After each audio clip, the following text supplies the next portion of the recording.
This is the Affordable Housing Committee meeting of November 9th. We're meeting in the Old Town Hall and via Zoom. Meeting is called to order at 7:05. I believe on, via Zoom remotely we have, committee members, Gwen and Heather, and in the room we have Steve and Herb. We also have, members of the public, Bob Ellwanger and, Rob Stukowski and Gretchen Gerthner, our recording secretary. So, with that, Mr. Chairman. Thank you, Mark. I won't have to introduce anybody since you covered that all. Thank you. First I want to start out with just one quick comment on communications. The members of the committee know housing in Fairfield better than almost anybody outside of Mark. I encourage that the members go to as many other committee meetings as they can. P&Z, wetlands, just because we have knowledge of what's going on in the neighborhoods, we have knowledge of the proposals, and we should go listen and present our information. But we've got to be clear when we do that we are talking for ourselves as residents and not on behalf of the committee. If the committee takes a motion and it passes and we want to present something officially, we will do that. But as we get into the public, we submit testimony or we go to hearings, please be careful to make sure that it's understood that you are talking on behalf of yourself as a resident rather than on behalf of the committee. But again, I encourage everybody to go, even though the meeting sometimes lasts until midnight. Go. You can learn a lot, but also you can add a lot to the record. Okay, so with that, the minutes. I think the procedure is, can I get a motion to approve the minutes? I just had one comment about the minutes. Well, I think it's a motion and then a second and then comment, I think. Yeah, that would be helpful. Yeah. Want to make a motion to approve, and then we'll make. I actually had a amendment or just a comment I wanted to make about the minutes, so I don't know whether it's appropriate for me to make a motion. Yeah, you can. Yeah. I'll do it. Sure. Move approval. Okay. We need a second, Heather, or, All right, Joanne's there too. yeah, Joanne, Gwen, Yes. I second. second from Gwen. I'm hoping that's what it was. And so with that. Yes, second from Gwen. Thank you. Yeah. Thank you, Gwen. Yeah. And listen, it may have been that I wasn't clear enough in terms of what I said. Tell me what change you want to make. Yeah. Sorry, but I'm looking at the section, review discussion of town properties for potential affordable housing development. Right. So, actually, the research to date had indicated very few town lots that seem to be suitable candidates for affordable housing. Remember, we did that town review. So you don't want to add town? Yeah, I think we probably should, because we have found some lots that work in terms of the privately owned lots, and we haven't looked at, many of them we haven't looked at yet. Actually, that'll be part of the discussion later, so. So just add between few and lots, town. I think that'd be great. Okay. That's the correction? No, I have a comment or a question. Under the affordable housing plan, there was, we discussed hiring FHI. Yep. FHI, yeah. Yep. But we didn't say what it was going to cost us. And yes, we didn't. Yeah. I asked what you thought it would cost, and you said you'd be willing to pay $10,000, you'd be willing to pay $50,000. I said, well, I guess we're in pretty good shape. Well, I don't think I said 50, but. Well, I think you did. I said, really? No, I'm the one who did. Yeah. So I said, well, I think we're in that range, and we'll go back and talk to FHI about the scope of work. We haven't negotiated a scope of work yet. Well, I think it should say then that the scope of work has not been finalized, and therefore the price has not been finalized either. Okay, what would you like me to put that? I'd put it right at the end. At the end? Yeah. How would you like me to put it? Just that the scope is yet to be finalized, and once that is done, that the price will be finalized. Okay. and for the record, Gretchen, we're not gonna do 50,000. I'm not putting that in there. Okay, That was just my recollection. all right.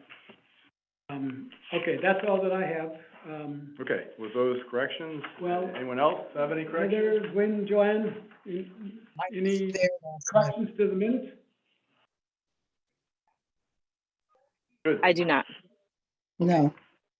Okay, all in favor? Aye, raise your hand. Aye. With, All opposed? hope that was a delay. And the abstentions, no abstentions, good. Okay, next is the workshop, the ADU workshop, and for that, I guess I'll turn it over to Mark, and Mark, you can turn it over to Bob, and we can talk about it. Yeah, so I think everyone's aware that, the committee, along with, Fairfield Senior for Advocates and, I guess, Fair Plan, is, hosting a workshop on accessory dwelling units on Monday, this coming Monday, the 14th of November, from 7 o'clock to 8 o'clock at the Fairfield Museum and History Center. We have 51, people that have registered thus far as of this morning. We put a cap on 65 people, so we're, rapidly approaching, that number. We will be recording the session, so that it can be posted online. But I think based on, the fact that we've got 51 registrants so far, clearly this is a topic that, people are very interested in learning more about. We do have a distinguished panel. We have the planning director, Jim Wendt, who will talk a little bit about, the regulatory framework, some of the changes that have been made, in the last few years, and the permitting process, to create an accessory dwelling unit. We have Mark Andre of, Mark Andre Architects, who will talk about, design considerations and, the costs of creating an accessory dwelling unit. We have Kelly Higgins from the Higgins Group, who will talk about, real estate market and how this, how an ADU, affects the marketability of the unit and the valuation of it. Her husband's also a builder, so she can probably also talk a little bit about cost. And then finally, we have, Tom Quinn, who is a longtime resident in Fairfield and is building an accessory dwelling unit for his mother. So, he can talk a little bit about his experience, as a homeowner. And, Bob Ellwanger has agreed to, moderate the session. I think we'll have a few, words of welcome from, Steve on behalf of the Affordable Housing Committee. But the session's intended to run about an hour. And, hopefully with, each of the panelists having about 10 minutes, we'll have time for, 10, 15 minutes of questions at the end, and, then we'll go from there. So, Bob, I don't know if you want to share anything. Just one question, would there be like a slide deck, PowerPoint? We've extended that, to panelists if they feel that it would be helpful in terms of their ability to illustrate a couple key points. That certainly, we can certainly accommodate that. We weren't planning to do a formal presentation with, everyone going from PowerPoint deck to PowerPoint deck and, losing time in between. I think Bob's prepared to have one or two questions to kind of tee up the conversation. For Jim, for example, can you briefly explain what are the changes that have been made to the town's regulations as it relates to, Jim can then talk for, 5, 10 minutes on the subject. So I think that's just intended to kind of move the program along and keep people on topic, and, I don't know if you want to. That's excellent. My intention is to make it as interactive as possible and really keep it more as a workshop as opposed to, 90% presentation. So I've got questions for all the panelists, to prompt them, follow-ups, if when we go to the audience, there are no questions, which I doubt, I have more questions, so we won't lack for questions. I think we'll go with Jim first, and then we'll go with the architect, we'll go with, Tom, and then we'll have Kelly batting cleanup. And, throughout, I'll keep an eye on the time, in terms of how it's tracking. But I think the informality of it, it'll be classroom, it'll be, theater seating, right? People just sitting in chairs, rows of chairs, or will they be? Well, we originally were gonna set it up as, tables and Yeah. around, but we could. I don't know what the capacity is for the room, though. If we have So 60. that, when we were initially doing that, we Yeah. thought, maybe we'll get to 40. Right. Eclipse 40. Yeah. So, we would obviously max out the room if we had more traditional seating. Yeah. So we may make that change. Yes, we'll see. But I think it'll be highly interactive, I think it'll be really informative, we're hitting this from 4 different points of view. I've already spoken to a couple of people who have called me and said they're gonna be there, they're looking forward to the session, to find out more about themselves, for themselves or others, so, I'm thrilled that we've got the, registrations that we have so far. I'm getting calls in from advance. people outside of Fairfield. Yeah. So, So what handouts do we have? We have, the AARP guide, we have the The Q&A, the trifold brochure that we worked with, Fairfield Senior Yeah. Advocates, Bob did a lot of work on. Yep. So we have that, so we'll have those handouts. I think Jim has a summary document that he can share in terms of the regulatory changes and permitting issues, so. Yeah. I think, we will not lack for handouts as well. Yeah. Good. Yeah, I think we're in good shape. The only thing I will say is that, I don't know, the room, is very, good from a intimate setting. Mhm. The acoustics sometimes are a little rough in there. We also have a limited, supply of, wireless mics, so we may have to pass them around. And then, in terms of recording, we're gonna have one camera that's gonna be facing the panel. Fixed. So to the extent that we have questions from the audience, I would just ask you to repeat Oh, the sure. question. Yeah, I'll be sure to do that. So it gets reflected. Would this be also zoomed at the same time? So I went to Jerry originally thinking we'd stream it through Fair TV, and so he agreed to do that, and he's Yeah. paying for a camera guy to do it, so that's what we're Oh, great. gonna, Oh, that's good. Very good. Oh, good. I mean, some of the sessions that have been at the museum, some of the P and Z sessions at the museum, it can be difficult to hear people depending upon their positioning, Right, on the panel and their voice tone. right. So they're gonna have to each have a handheld and pass it. Yeah. And So I think, and I'll that's we'll what get 2 we're gonna, mics. we're gonna have the Right. panel situated at a single table up front, we're just gonna Right. pass the handheld held between them. Whether you stand at the podium with a mic, or you're at the table with them, it's up to you. Yeah, I think probably at the podium would be better, we have a better view of the, audience and who's asking questions. I'm standing rather than Yeah. sitting, yeah. Mhm. That's fine. And so I do also want to say, and stress this, that, thank Bob and Herb too, but that you guys have been working on this for a Sure. couple of years, and it's taken a lot of work. We got the regs changed, and now we're doing this, and Yeah, it's yeah. really because of you guys. You can, yeah, those are your opening remarks. No, thank you. And fair play. Yeah, so, yes, And Carrie, of course, who did Yes. tremendous work Yeah. setting it all up. Oh, yeah, no question. So I think we're in great shape, looking forward to it, it'll be great. We're gonna have I guess a run-through, not a run-through, but we'll have a quick catch-up with the panelists tomorrow. We have a- Those that are able. Those who are able. Jim and Emmeline can't make it. Yeah. I'm supposed to be at a meeting with. They said, well, we should've let you know beforehand, but you have a conflict. It's like, well, now I'm gonna be on this, so. Oh, good. okay. So next is the Affordable Housing Plan, discussions on next steps. And. Can everyone hear me, everyone okay on the, okay. Yeah, good. This is, right? So you need to share this? Yeah. But this did not go to the committee beforehand. It is not. Yeah. And, I know Mark has plans to put it on the screen, but it might possibly be useful to, you think it might be useful to email it to Oh, I will. members as well, now we're on? I can. Yeah. So, yeah, I'm sorry, I should have, discussed that with you, could have gotten that out, but so, would you like to, well, first of all, let me just preface by saying, so we've got the plan done, and the plan has, some goals and some strategies, tier 1 and tier 2, and we should now be trying to implement, the strategies to achieve the goals. And Herb has done a good job of putting together a calendar, sort of a work item list, that would help us do that. So, Herb, you wanna walk us through this?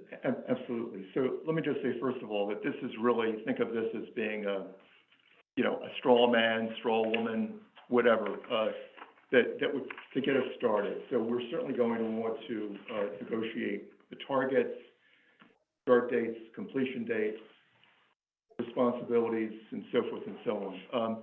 One of the driving factors here in terms of some of the tentative dates that I picked was some sense of when I thought perhaps, action would be taken by P and Z with respect to the POCD, because some of these targets are very much, POCDs, you know, centered and driven, dependent. So, we may decide that it makes sense to stretch out some of these targets. It is a 5-year plan, but by the same token, there are a lot of compelling issues that we're facing right now. To the extent that we can address things sooner rather than later, all good. So, but this was an effort to take, I started with the tier 1 strategies, have not addressed number 4 as yet. But you can see in bold are the tier 1 strategies 1 through 3 with supporting targets that seem to apply to these. Again, with start date, completion date, and you know, a stab at who might be responsible for this. I also addressed a couple of other targets. Number 7, which is in the tier 2, because we're already talking about that right now in terms of looking for, you know, other types of housing, missing middle housing. It also relates somewhat to number 2, as well.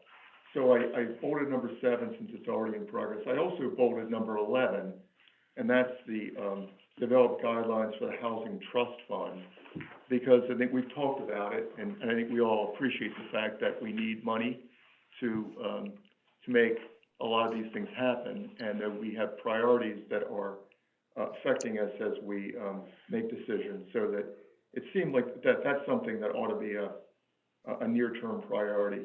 And I also added a number 12, just for purposes of our discussion here, which is managing toward the moratorium.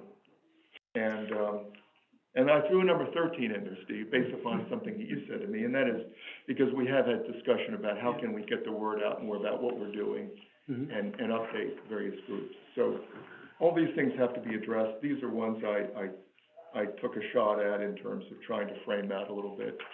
I did try to include several open goals from the 2014 plan. They are in light shade here. So those 3 are what I call 2A, for purposes of just, you know, a marker. Revisit the 2014 goals to form an incentive housing zone. Another one is what I call it 7B, study affordable housing through tax relief and other programs. I don't know what happened to 7A, so call it 7A. Study affordable housing through tax relief and other programs. And then 10A, I call 10A, which establish a model housing affordability plan and model deed restriction. So this was really just, Steve and I talked, this was an effort just to not lose sight of these. We may obviously reshape, reframe, do or not do some of these, but I wanted to make sure we didn't lose any. Isn't 10A or already incorporated in 9, where you have update standard documents for deed restricted settlements with P and Z? Yeah, because I think we have an affordability plan, We do. and so the deed We do have a restriction. deed restriction as well that we use, We do? Yeah. Is it a model deed restriction? one that's referenced in the state regs. Yeah? Yeah. So maybe that one's better. But, Well, you know, that's what the state refers to as a deed restriction, model deed restriction, or sample one that they provide, but, you know, whether or not we want to customize that, because it's just generic language, whether we. I would think the town would want to customize Yeah. that, but, Yep. but let me just add to what Herb was saying, that, in 2014, we did the update to the Affordable Housing Plan, and we had 11 goals. And I think it should be noted that out of the 11, we had accomplished 6 of those goals, and significant ones. And I think that Fairfield has been a leader in the state in taking efforts to create more housing opportunities, and we shouldn't lose sight of that. And the goals give us something to focus on, and we can tick them off as we accomplish it. And so Herb's spreadsheet, you know, is the same thing. It's kind of a roadmap of how we get to work on some of the tier strategies. So you gave us an overview, or do you want to focus on one particular item, maybe to demonstrate how we might do it? Well, perhaps, for instance, number 1. So number 1 is designed to try to increase the set-aside requirements. Mm-hmm. And we have talked about a few of the steps associated with this. So one step was to see what other towns are doing, and you know, be informed, be so informed. And then we talked about, you know, once we saw what other towns are doing, see if we can test various target levels, and you know, maybe try to develop pro forma financials for a case, for a project, you know, in conjunction with a friendly developer. And then once we had some level of confidence as to what might be reasonable, then we could go out and have some discussions with other developers, maybe developers who we thought would be apt to want to develop a project in town. And then a next step might be to propose an actual target to P and Z. Now, there may be additional steps that need to be addressed here, but again, this was an effort to sort of frame this out, kind of a discussion document. So Mark, at the train station, Commerce Drive, what's the requirement there? Is it 12 and a half? 12. 12. And inclusionary zoning is 10, right? 10, yep. And DOD is 12. 12. Well, the TOD in the Commerce Drive area is 12. Yeah. Or at least, well, yeah, so, you know, TOD elsewhere has, you know, we only have one project in the downtown which, you know, the TOD overlay pretty much only applies to that particular project. So I think there is an opportunity, particularly in the TOD zone, to look at increasing the set-aside requirement. There is a certain, it needs to be somewhat flexible though, because circumstances change. Like right now, we're in a rising interest rate environment, higher cost, construction costs. All those things factor into your development pro forma, which may make something that maybe a year ago was financially feasible, no longer financially feasible at a 20%. So there might be one way to address it is to have a higher floor, a higher floor than what we currently allow, but maybe not as much as we might want. But then provide incentives beyond that where developers can achieve other goals that would be beneficial to them in exchange for higher levels of affordability. So there could be a multi-tiered approach, and we could also provide, you know, a menu of options so that people can maybe get a lower percentage of set aside if they're targeting lower income brackets, for example. So, and we want to do this in a way that's simple and easy to understand too. I'm a believer in keep it simple to the extent we can. So I think, you know, we have a little bit of research, but I think that's a appropriate methodology, if you will. So let me just suggest a couple of things.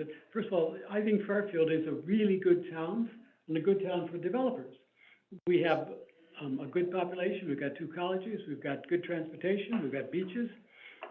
And so I think that there'll always be interest from builders to work in Fairfield. I personally think that 20% is a good number. And I think that that's affordable within the development scope.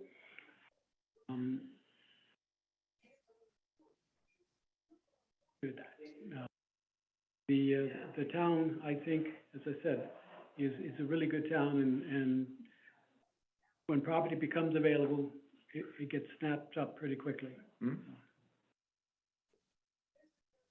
I did reach out to a couple of towns about their 20% set aside to see what results they've gotten, and I think I might have forwarded them to you. One was Stratford, and one was, might have been Darien or New Canaan, but they didn't have much to show for it yet. And I think that these regulations are really, you have to look at them town-specific, and so we draft something, it won't be the same as what New Canaan could do, or Stanford could do, or Monroe could do. And again, I think Fairfield is pretty cool spot, and so we should 20%. So with respect to this, I will send this out to our full committee, and we're asking folks to do is review this and come back with comments on it for the next meeting. I know you have some things on here that already have a start date, as of today, if you will, but I think the one person that you've assigned things to is Steve, so I guess we're okay. No, I see Mark in there too. All right, I'll have to talk about that one.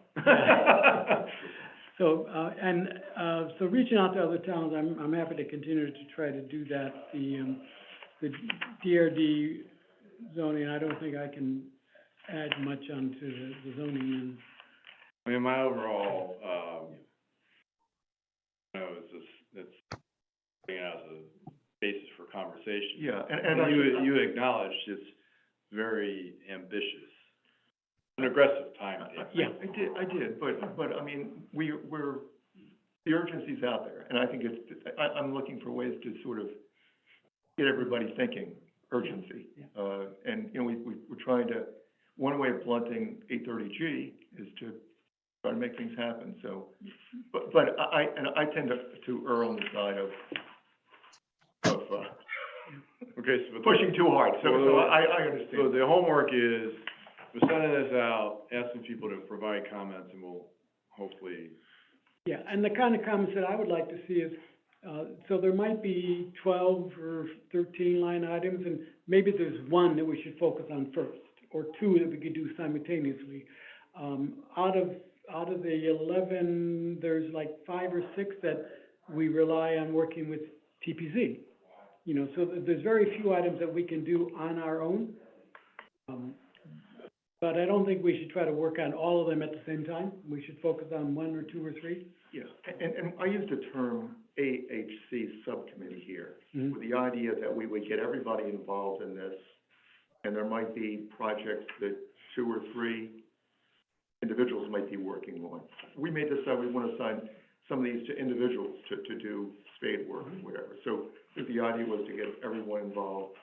I think we need a tool, and it certainly doesn't have to be exactly this, and we can maybe find ways to polishing this or adding space for interim targets or whatever, but I think I really feel strongly we need a tool to keep us honest, that we're really going to look at every time we meet and assess, you know, where we are and what do we have to do and how well we're doing. Yeah, and I agree, and, you know, we did the plan, we got the goals, we got the strategies, and now we should work on them at every meeting.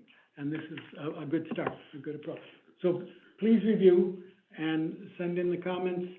You know, you can send them in before our next committee meeting, and then they can be incorporated in the next draft. Okay? That would be great, if we could get the comments before the next meeting, and then we could Yeah, tee it up for everyone again on December 14th. yeah, and knowing that we've got a holiday coming up and we'll lose a few days. So, Review it while you're eating turkey and Yeah. watching football. That's just speaking for me. Okay, no comments, questions, and we can, move on to review of, town properties. There's some other thing I gotta.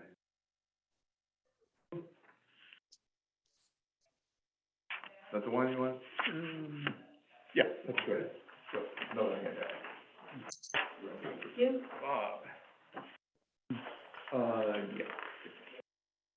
This is actually a one page, two sides. Yeah.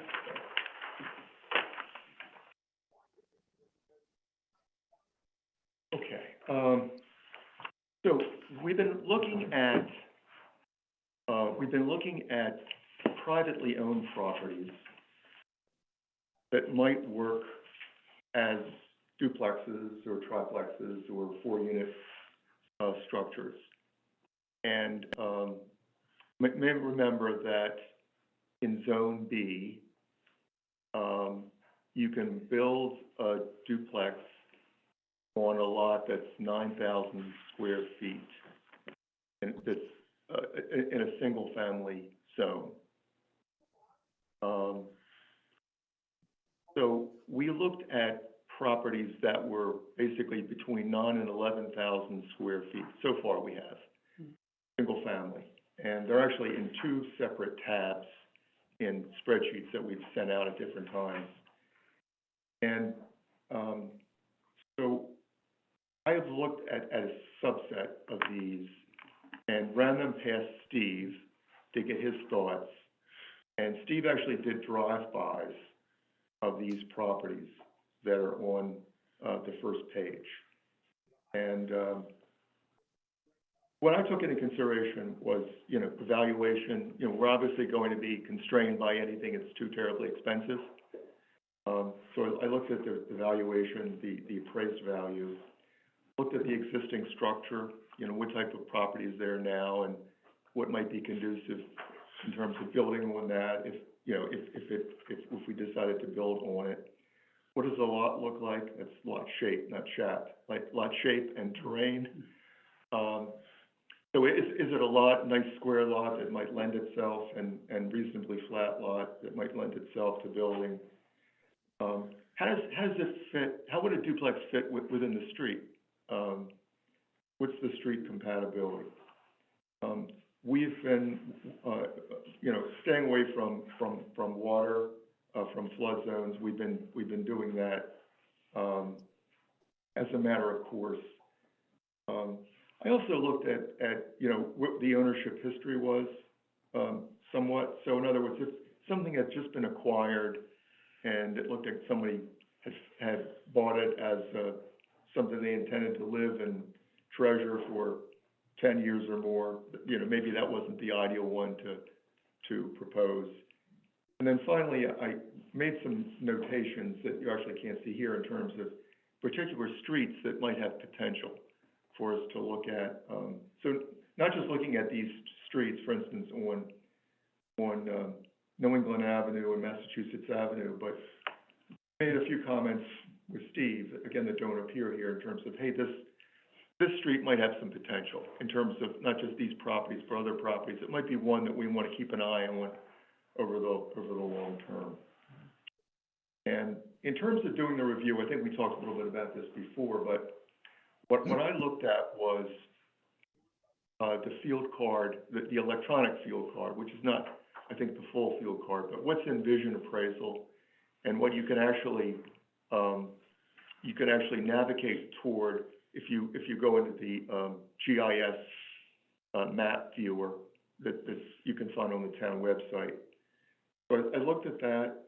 I also Googled the properties in some of the cases, at least, and should have in all the cases, because that really gives you a pretty good idea of what the lot looks like and its contour and what's around it and so forth.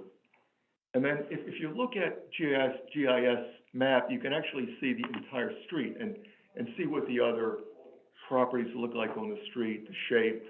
You can see where properties are in the flood zone or whatever. So I looked at those three sources, and you're going to actually toggle back and forth to some extent among the three in terms of making some judgments. And I made some notes for each of these properties. and more, and a number of others, actually, more than are on this list I looked at. Sent them to Steve, and Steve decided he wanted to go around and take a look, you know, live and in person at, ones that I thought looked like potentially a go, and, he did that this weekend. Steve, do you want to report on your travels? Yeah, so there,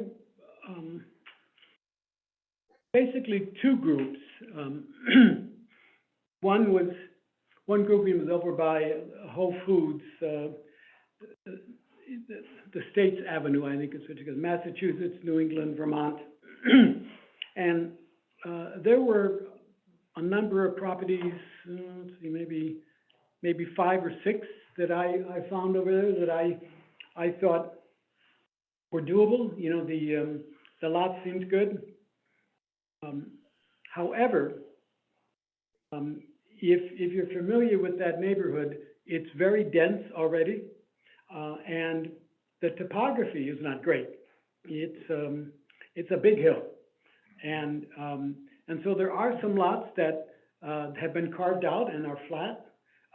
But is it the kind of neighborhood where we want to increase the density? There's already a couple of 2 families, and so even though there might be some lots that would fit our criteria, I'm just not sure that we should focus on that neighborhood.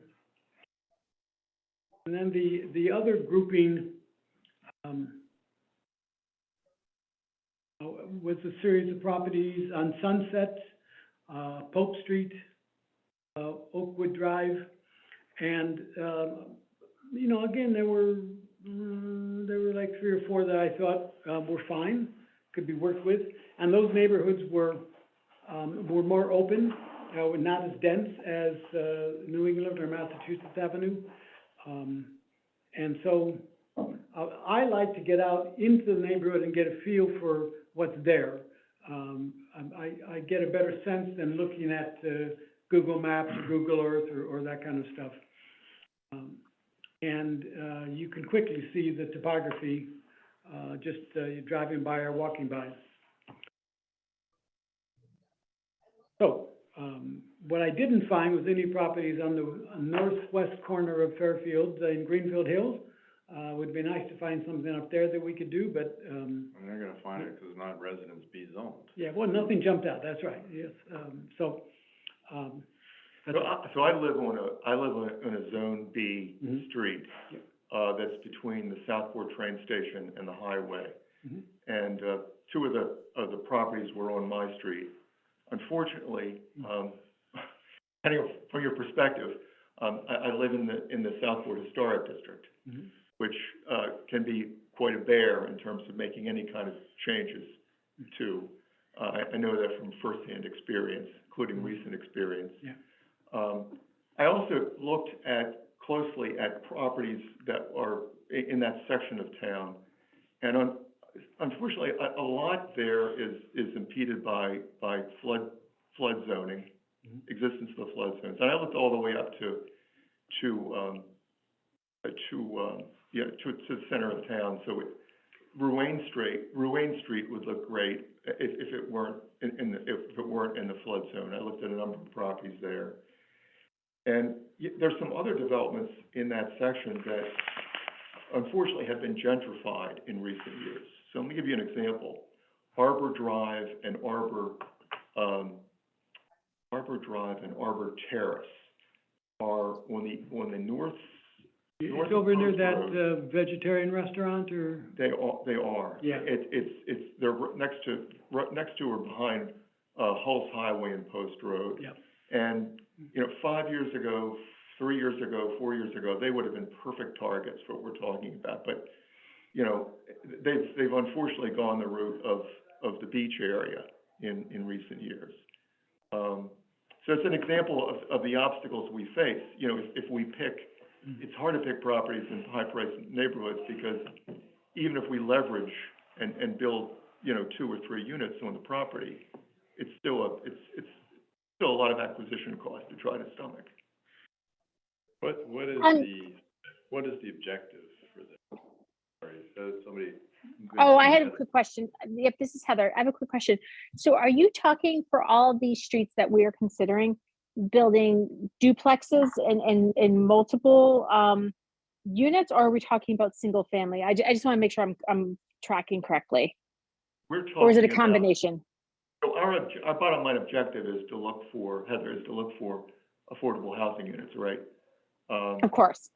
If, to the extent that we can build a duplex in a lot that is, you know, zoned for a duplex and not disturb the, you know, the neighborhood or the, you know, the neighborhood feeling, then we think that's a win for us. I mean, we've been talking about this at a number of recent meetings. So that's Oh, yeah, the no, of objective. course. Yeah, so that's really the basic objective, is to look for opportunities to build affordable housing and leverage the investment we make in the property. So I No, thought I understand. Sorry. excuse me, Heather, that I thought we were working towards maybe trying to ask TP&Z to change a regulation where they might require 9,000 square feet, and we can find examples of plenty of duplexes on 7,000 square feet lots Correct. that don't adversely affect the neighborhood, so maybe they could tweak, maybe they could lower the requirement. Yeah, I mean, I think we're doing both of those things, right, in terms of looking at these, is to inform criteria that we might develop, which of course could vary, Yeah. you know, by neighborhood, depending upon.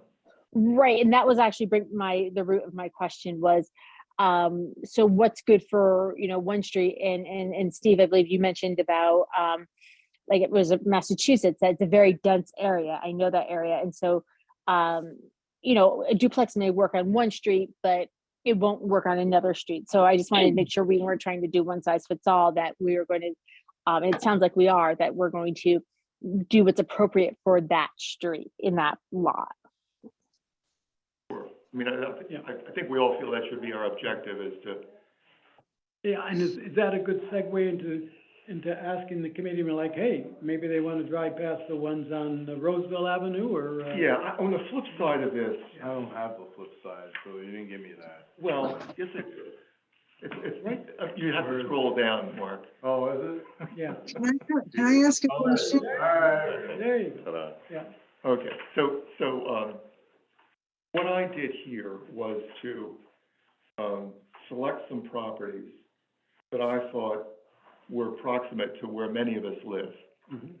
and, suggest that if the committee members wanted to get involved in looking at some of these themselves and drawing some conclusions, that this would be a way to get involved in the process. I'm still not, you know, I guess what I'm struggling with here is understanding what is the objective of this analysis? Because essentially, we have established that these are, at least in terms of lot size, and they're in a Residence B zone, they could be developed as duplexes. Are we proposing to are we looking at this as potential acquisition targets to put a duplex on? Yeah. In which case, you know, I would question the feasibility of this approach, because, again, you're looking at developing the valuation, so you're buying a lot for, you know, let's just take one example.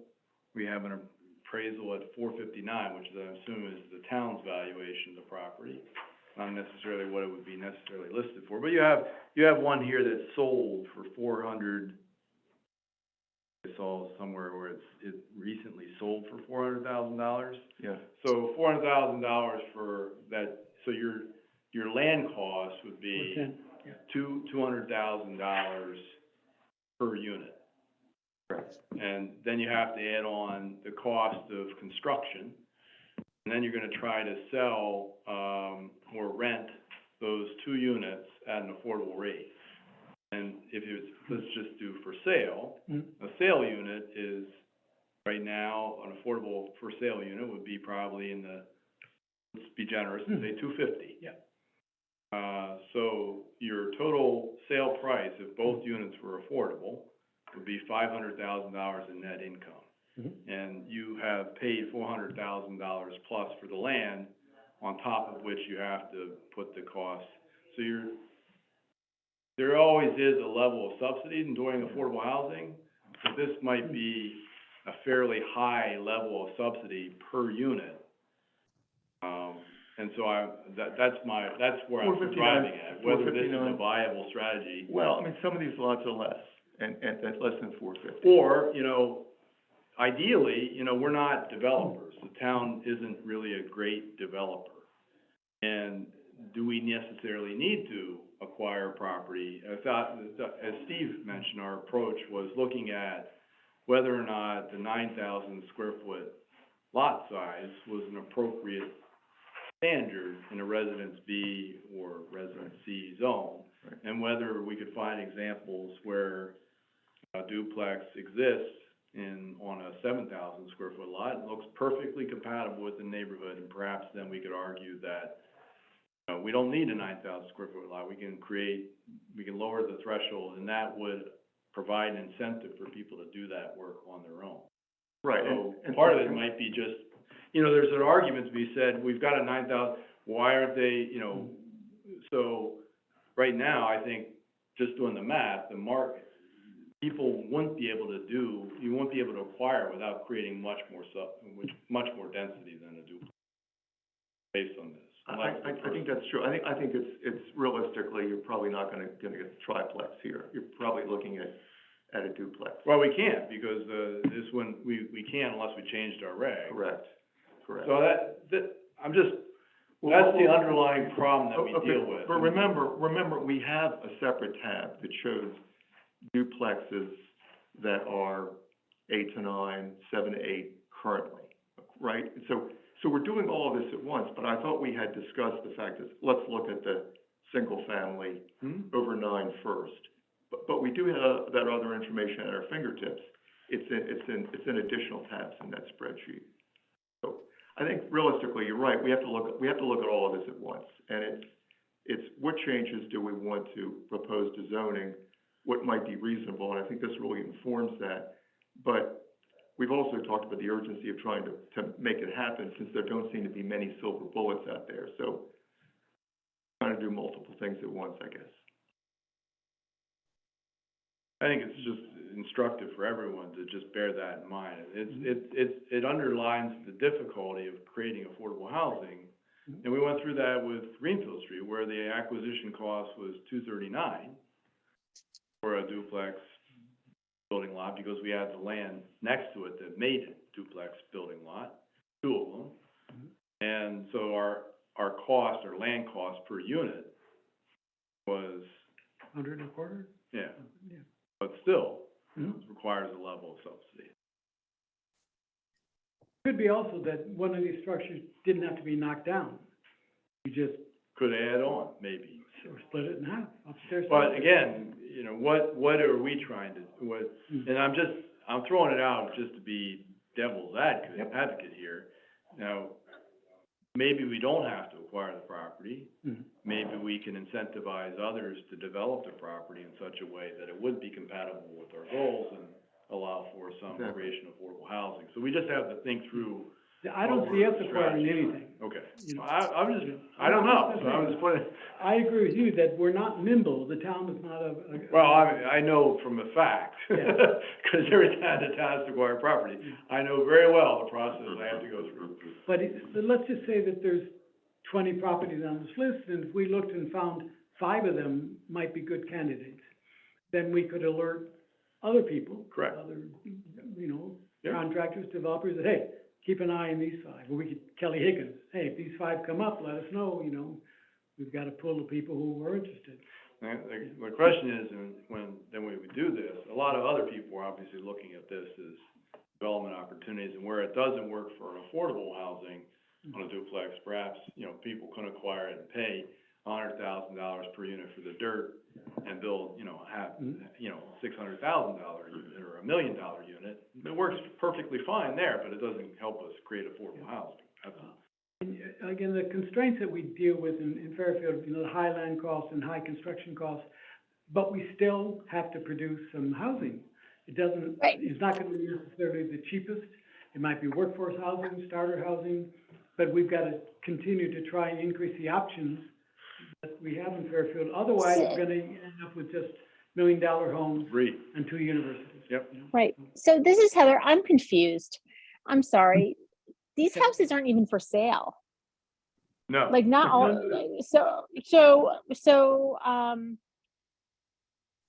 know, I'm looking at the list going, huh? And then, you know, I'm Googling and stuff like that. How did we come up with these houses, these specific houses? Well, In you these heard, streets. you heard the criteria that I mentioned before, Heather. So one of them was a consideration of the ownership. So if you see a property that's been owned by someone for 20 years, I mean, we did have, this has been part of, you know, look at properties within a residence B zone that could allow for a duplex building lot that might have ownership that, may potentially in the near future be willing to sell.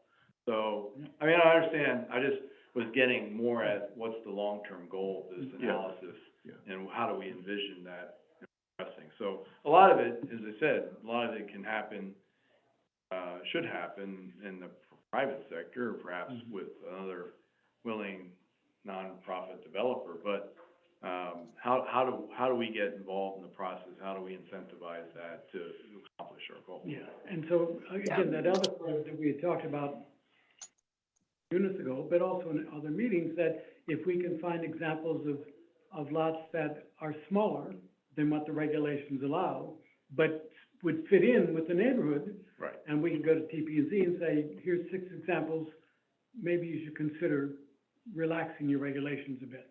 I mean, there is a provision in our regs currently that allow for, you know, development to occur if the property's under contract to the town.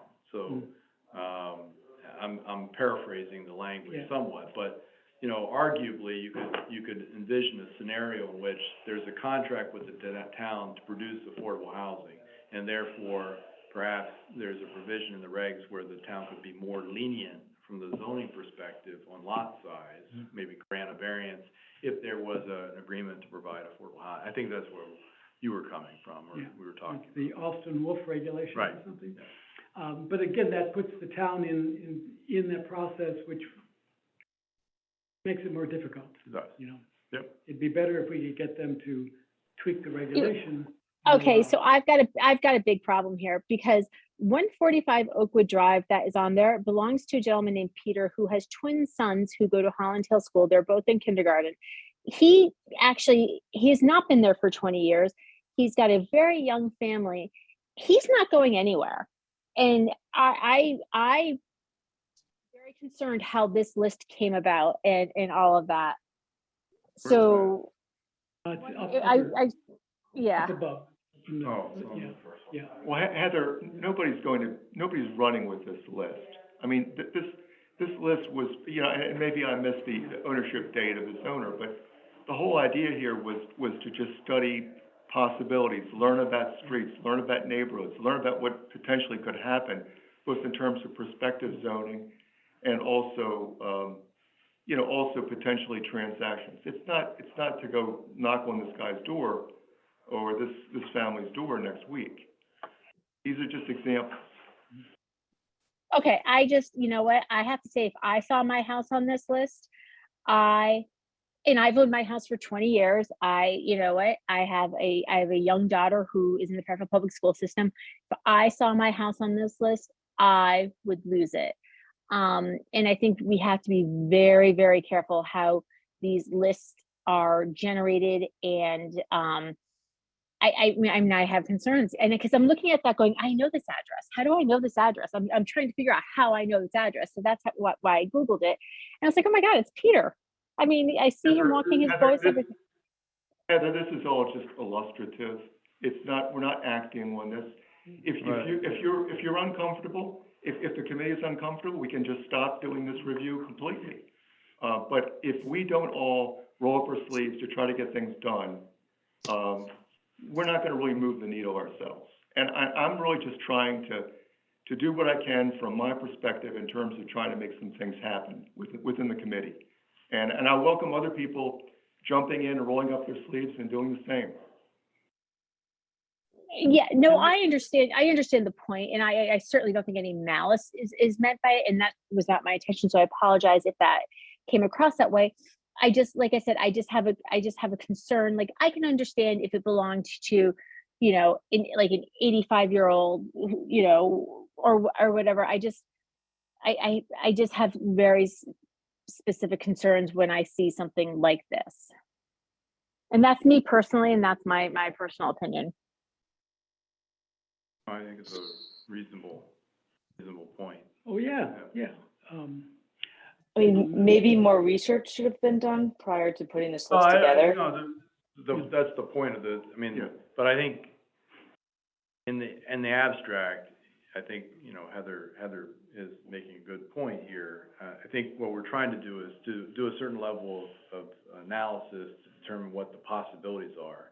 But that's why I was asking what's our objective here. So it's not, I would back up. I don't think we're talking about any kind of acquisition or anything like that. No. We're just looking at, what's the it's almost like a build-out analysis. You're determining what's the potential, and you're taking a couple examples within the Residence B zone to do that. So I appreciate the analysis. Also can have, appreciate where Heather's coming from with regard to her concern as well. But as Herb said, if we don't do something, Yeah. then nothing gets accomplished. And Oh, I agree. I just think it's a slippery slope. and it's good to get out in the neighborhood and look particular addresses from a different perspective. Like I live up on Arbor Drive, and there, Arbor Road, anyway, up by Lake Mohegan, and there's lots of stuff that comes for sale, and I never think about, maybe that could be a two-family,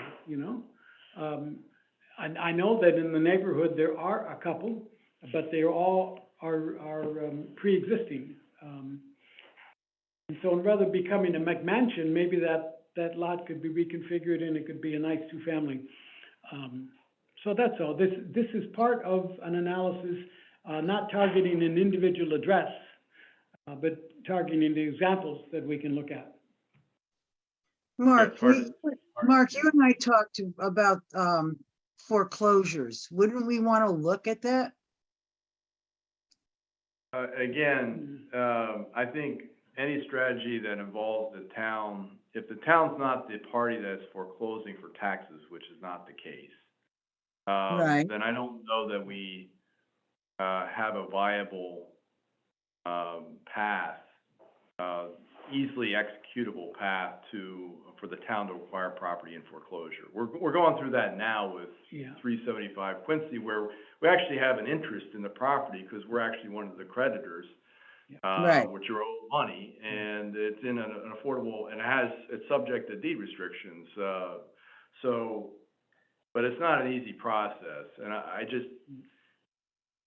I think what we have to look at is figure out some strategies that we can deploy the private sector or like-minded nonprofits, whether it's Habitat or other groups that are in this field that do development work, and identify opportunities, but also maybe through our regulatory changes, maybe we can incentivize people to do the right thing to help meet our goals, doing something that they otherwise wouldn't be permitted to do. But, we have to be sensitive to, ensuring that what that end result is not incompatible with other community objectives in terms of fitting into a neighborhood. We don't want to zone bust the neighborhood ourselves, right? So I think that's where we started looking at, well, there's a lot of duplexes that are on non-conforming lots. And what do those look like, and whether those might be models. But this is instructive because I think it also illustrates how difficult it is to create affordable housing. It's very right? difficult. It's very difficult. And in the process of doing this, and first I'll acknowledge that maybe I need to redirect my focus here, and all this feedback is instructive. But it's really been helpful to me in terms of understanding, you know, the town, our zoning, some of the issues. So it's only by sort of wading into this and stumbling around a little bit, am I kind of getting a picture of myself. And I think No, I think everyone you're would right. benefit to some extent by doing some stumbling with me. But I guess the step is, the question is where to go with this. So,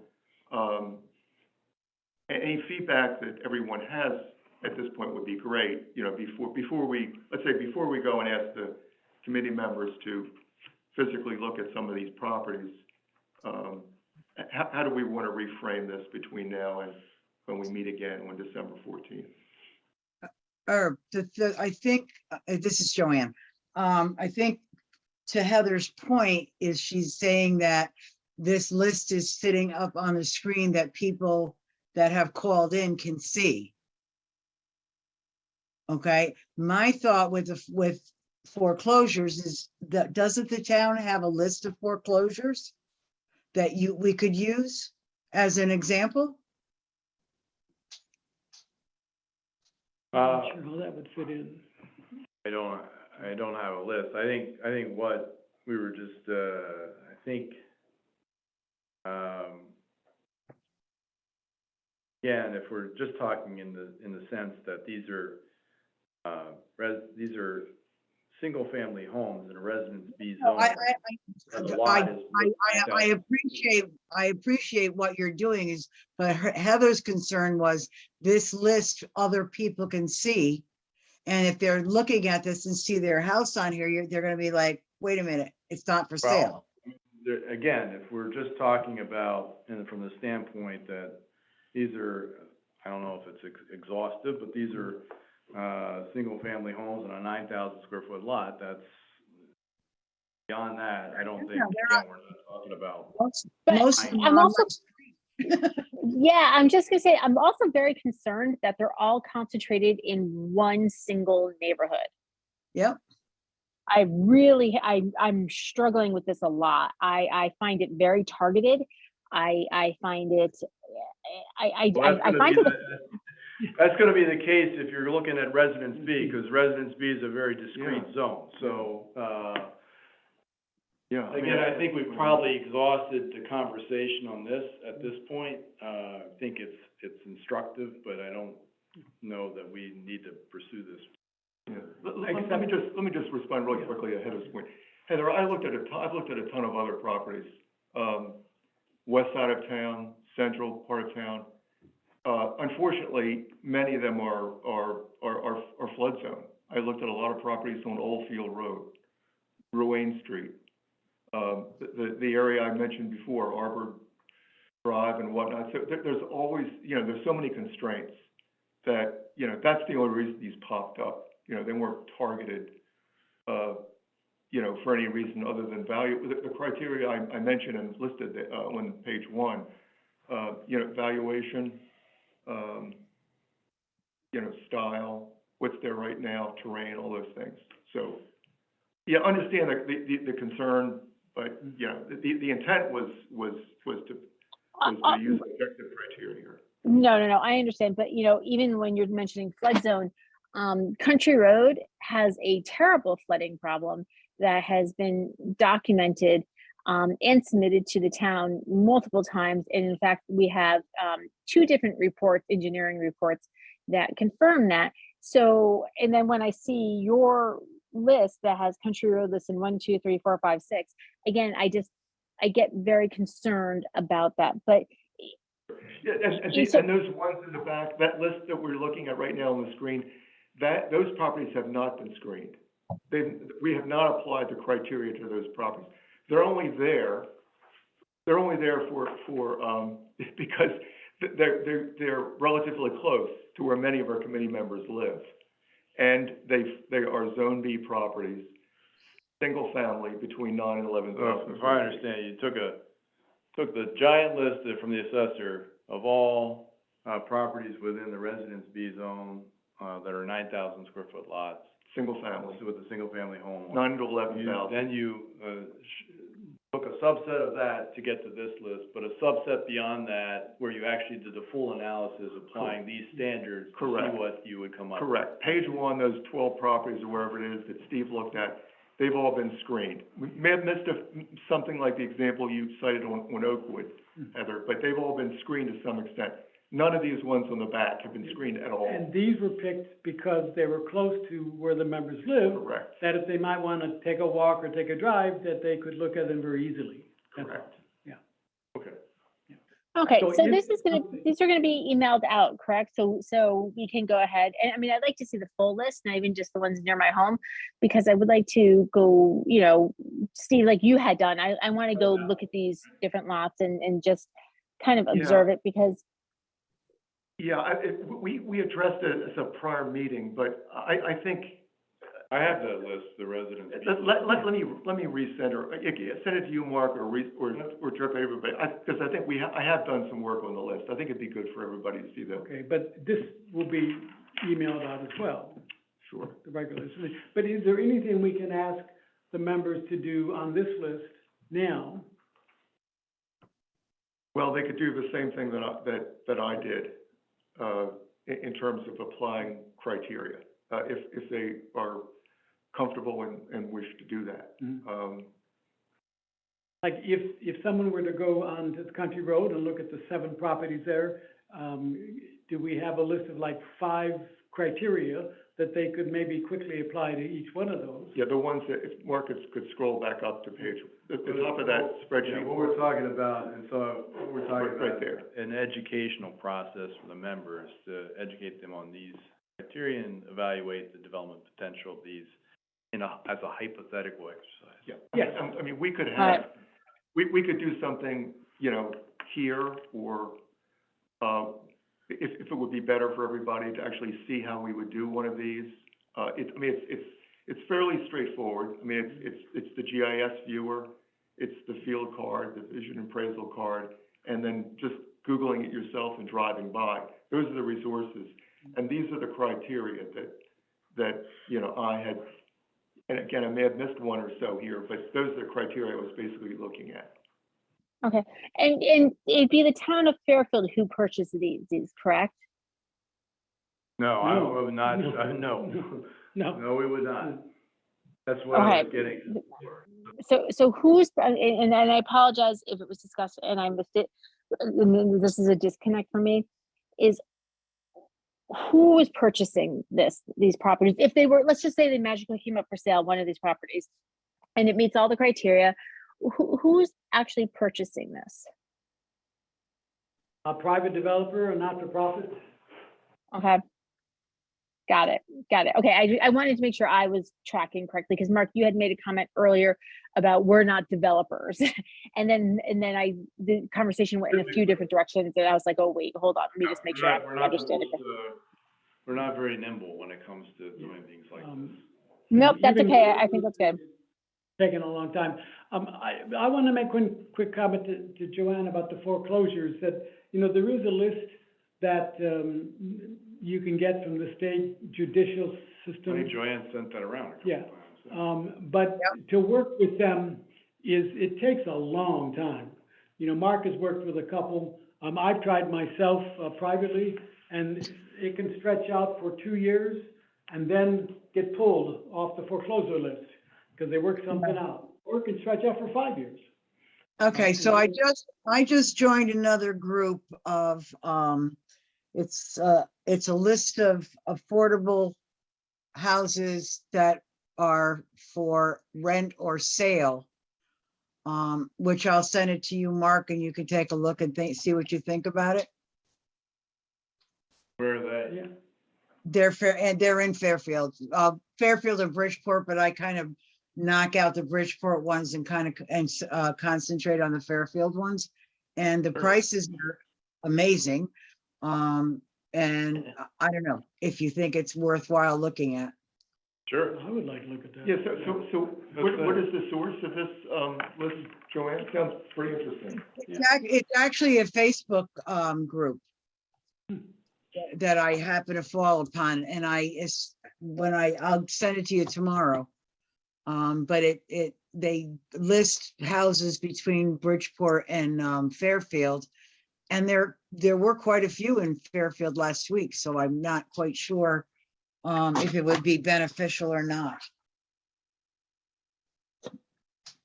But I have a lot of time in my hands when I work, so I look things up. Can you highlight the review criteria? Herb, this is what you were talking about as being the review criteria. Correct. Yeah. Okay. Mark's gonna make that bigger, I think, and Well, these So, all, the ones that I'm talking about have all the statistics and everything that comes with it. So you'd be able to take a look and see if it was something that's beneficial. now, are these affordable, are these quote affordable unquote, or are these just like budget-friendly type No, properties? affordable. We have to look at it, Yeah. this will be. But I like So- that term, but, yeah. Yeah, they're listed as affordable rentals or to buy. So I'll send it, Mark, I'll send it to you tomorrow. Okay. We good with this now? We can move on. If you just go back to that. So, I would ask the members to pick a street. You've got the criteria that are highlighted in yellow there.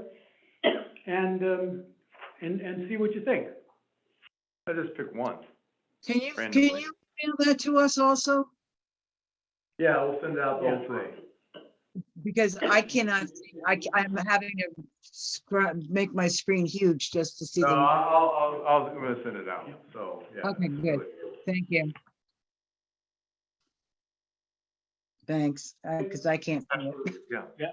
Yeah, and listen, I mean, this is kind of complicated stuff, and, you know, again, you know, I'm stumbling my way through this, you know, If it was meandering easy- through the forest. Yeah, if it was easy, it would have been solved 40 years ago. That's You know, it's complicated, And welcome fellow meanderers. yeah, yeah. Okay. Old business, update. Specified developments, do you have a moratorium list for us? It hasn't changed materially from the last one. I mean, the one that, we have two, 980 High Street is, before Inland Wetlands, as you know, the hearing was continued. Didn't get through the presentation, so, that will be ongoing. And Berkeley Road, has an wetlands approval. I don't know that they've made their formal application to planning and zoning, but that's expected. That's over by Tungus Hill? No, it's around the corner from 244 Greenfield Street. Yeah, isn't that Tungus Hill? Yeah, Tungus Hill, yeah. Yeah, okay, yeah. So that will likely be scheduled for a public hearing towards the beginning of January. And that's currently two families or three two-families? Three two-families, Yeah, or, two two-families and a single family. yeah. What is the address again, Mark? 277, 291, and 301 Berkeley. Road. And maybe you'll email that to the committee members, your list? Or, again, it hasn't, But I haven't seen a new one for a couple of meetings. because it hasn't changed.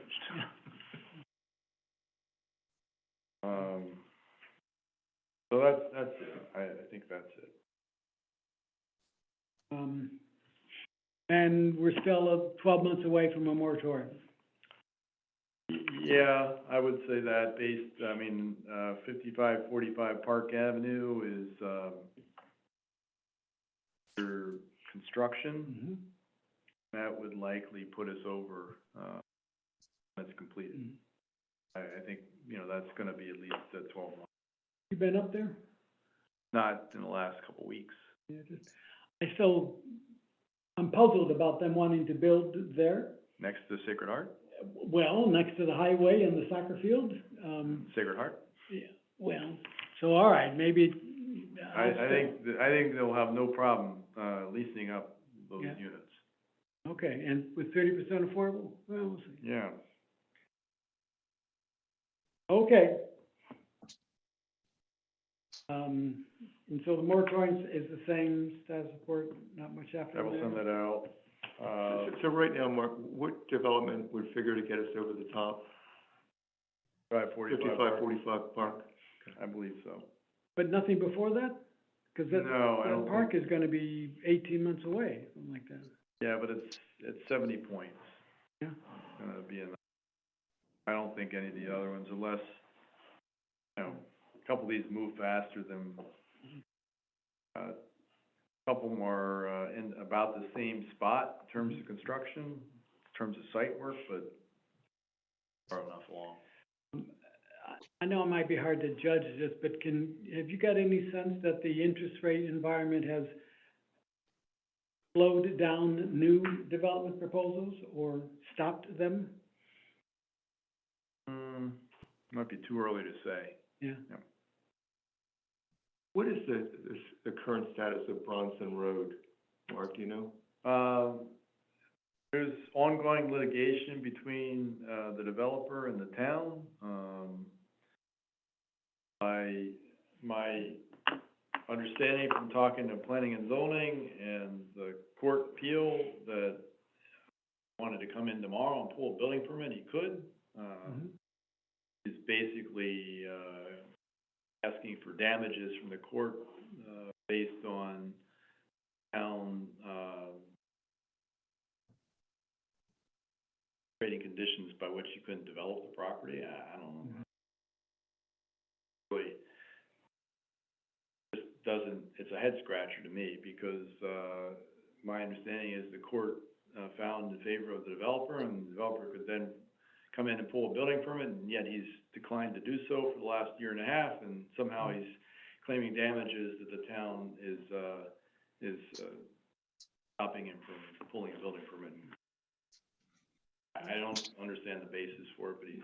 That's another site I don't understand either. It's stuck. That away in the is back of a the woods. site that I think is a very poor site. Yeah. But. Yeah. Is there anything in the works, in Southport Village by Chase Bank? Someone told me today that there was and I told him I had heard nothing. Oh, you mean the, 200? 200 people high. Yeah, it's got, approval for an 18-unit, I think it's zoning board of appeals. I'm not sure they got their planning and zoning approval for an 18-unit affordable, 18-unit home ownership development. Ownership development. 2-unit condo. affordable. 2 would be affordable. Now, I don't think they have their planning and zoning approvals yet. Yep. When I shared with them the expected sale price of those units, I think they scratched their head and went back to the drawing board. Yeah. They were thinking they would find out better than I shared with them, so. Why, we have an inclusionary provision that says either for sale or for rental, if you do more than 10 units, 10% would have to be affordable. Doesn't work so well on the ownership side. And, the one situation we have, kind of shoehorned in after the fact, created a whole host of issues. That's ongoing for Westway Road. And this one is probably similar, so. Yeah, and I think it creates a real dilemma. So who is the lucky person that gets the $1 billion or $800,000 unit at an affordable, right? Yeah, at The a developer's $200,000 father, I price. believe, would be the one. Well, that's the answer in Westway, yeah. Yeah. I mean, I think we need to be thinking about some sort of approach to, Well, payment in lieu of. and we had talked about that, and But, well, why unfortunately, not let them buy the apartment for $250,000? Why not? They don't get a windfall profit, there's a little bit of increase with inflation, but it's gonna be affordable for 40 years or forever. What's the problem? 40 years, and then the person holding the note at the end of the 40 years gets a giant windfall. Yeah. I mean, And then, in between, there's the condominium fees, and people with buying $1 million units, have a different tolerance for association fees and what they will pay for somebody that's, scraping by and actually legitimately needs a $250,000 house. Yeah, I just, But you might find a it's not-for-profit problematic. that'd be willing to take that risk.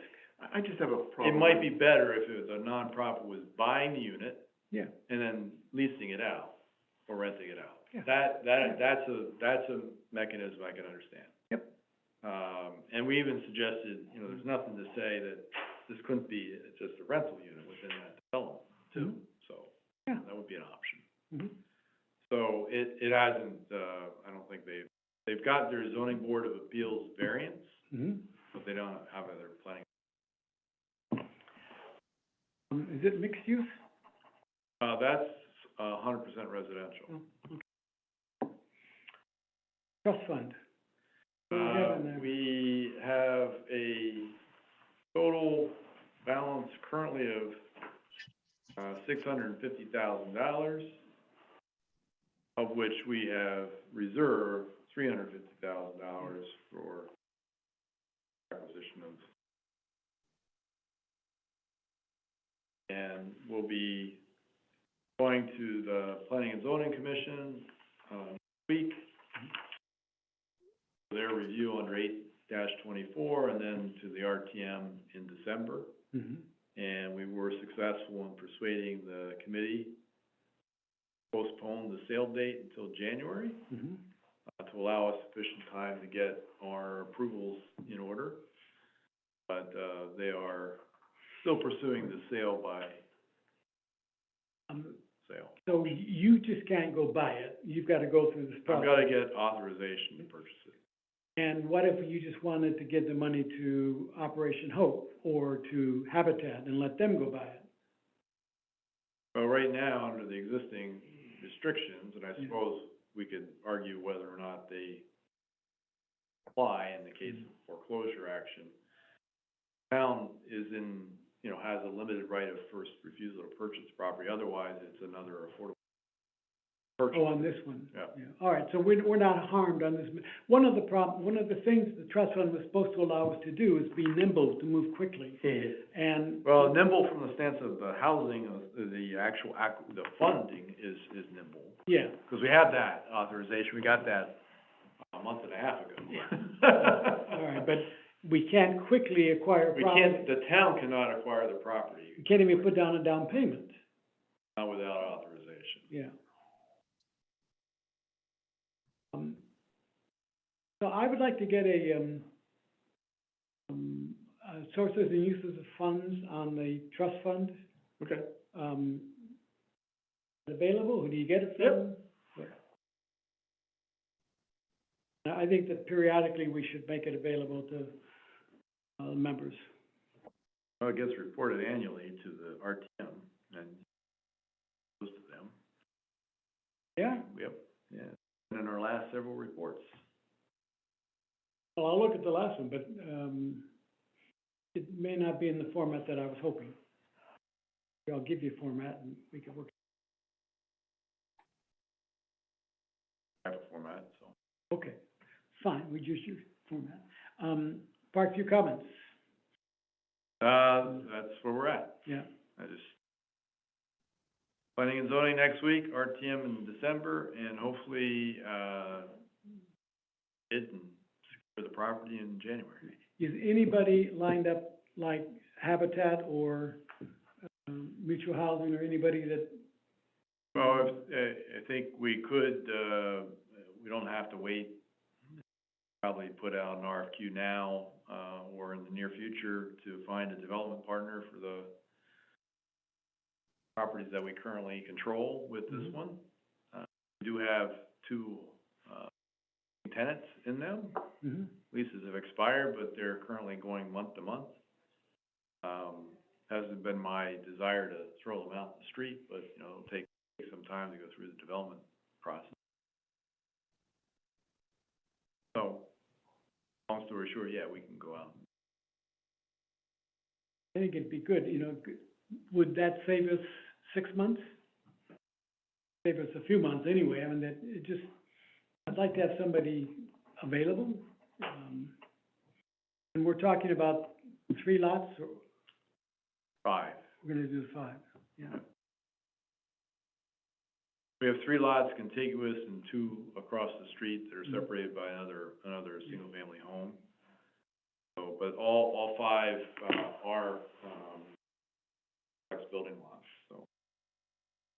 And you think the state or the feds might be a little more lenient these days with, We've had conversations with the Commissioner of Housing, and she seemed interested in working with us, to set aside, to go to bat for us with DEP, who has a public policy goal not to intensify a use within a flood zone. Mhm. And by going from a single family to a triplex, we're intensifying a flood zone. So we have competing public policy goals. One is the need to preserve and create more affordable housing in high opportunity communities like Fairfield. And then we have a secondary goal, or a equally compelling policy goal, not to intensify a use within a flood zone. So the previous commissioner was not willing to go to bat for us, Mhm. but yet, they found reason to provide funding to projects in Norwalk and Bridgeport that arguably, same exact thing. Mhm. And, my argument, which fell on deaf ears at the time, was, you talk about creating housing opportunities, communities like Fairfield, but then you provide funding, to do exactly that in communities that don't want it. So, this commissioner seemed to be a little bit more sensitive to that. This is the one that ran the not-for-profit in New Yeah, Haven. in New Haven. Yeah, yeah. So, I have a better feel for it. Mhm. We may not, it depends on what we're doing and who we're doing it with. We may not wanna wait for the state. The state is not, again, not terribly nimble. You have to work within funding cycles. And, that takes time, and then you have to build, according to what they want you to build. So, it may not prove necessary or desirable for us to. But we can look at it. We definitely can look at it. We've had conversations with the commissioner. She seemed really interested in it. Greenfield, have they broken ground? Yeah, we have to get a ground lease through the RTM. Everything, pushing for December, because I've got, November doesn't happen, so December is my timeline. I had people moving in there by Christmas. What universe are you in?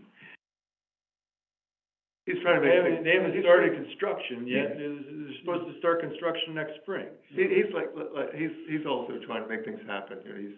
Yeah, okay. But, so you think December, Yes, Yeah. we have a development agreement in place. yeah, We're now negotiating a ground lease with them, which really isn't much of a negotiation. Mhm. And we're all on the same sheet of paper here, so I think we're good. But their schedule is, Mhm. they would start construction next spring. So as long as we have our, lease in place, our land use approvals in place, so they can start construction come March, Mhm. that's the timeline I'm working on. 12-month build. okay. St. Emery's, Nothing to report. Understanding is the housing authority is back in the game in terms of the church willing to entertain an offer to purchase the property. Really? Need to get you this. okay. Good, new business. Any new business? Any new business? I have one. I have one. I think we should approach the state and ask them to fund a special program for Fairfield where we could buy co-ops or condos that are already built, a unit at a time, and as a test case to see if they would be good for affordable housing. And maybe they give us $1 million, we'll buy 3 or something like that. We're creating 3 units of housing for $1 million. Well, what are we doing now with $1 million? 3 units? Well, maybe we do 4. It'll be cheaper than building new. And it doesn't change the neighborhood, doesn't increase the density. It provides a good living environment. What do you think about that? We need the town to sign off on that, so. Okay, I'll see if I can flesh that out. Anybody else? That would make the Fairfield the landlord if you were to do that, correct? Oh, no. No, Yeah. she wants to, No, it would be like a not-for-profit. Someone like Operation Hope would buy a unit when it becomes available on the market, or another not-for-profit. Just to see, if you build new, it costs a minimum of $300,000 a unit. And you can sometimes pick up existing co-ops for that price or less. There's no time delay, there's no change in the neighborhood.